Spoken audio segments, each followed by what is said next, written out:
Good day, sir. I am Mark Joseph M. Luna, a BSMT student from Section S1A, and today I'm gonna be explaining about the discharge procedures of the oily mixtures arising from the cargo tank cleaning and those accumulated in the engine room bulge following the provisions of Annex 1. So, base sa akong nasabtan is ang tanang oily mixtures which is gikan sa engine room bilge o sa cargo tank cleaning kinahanglan siya kolektahon o tratuhon sa hustong paagi.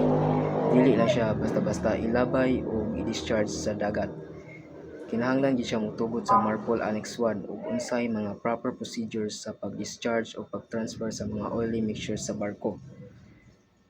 Kinahanglan pud na siya ang mga tanang operasyon or sa unsang pag-discharge nimo sa transfer anang mga procedure kinahanglan din na siya i-record sa oil record book. And kinahanglan kita mosunod sa MARPOL Annex 1 sa mga proper procedures sa pag-discharge o pag-transfer sa mga oily mixtures kay aron malikayan ang kadaot sa atong dagat.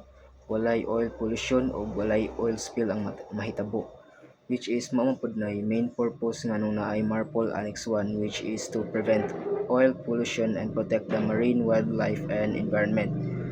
And I think that's all for my explanation. Salamat kayo sa pagpaminaw, and that's all. Thank you.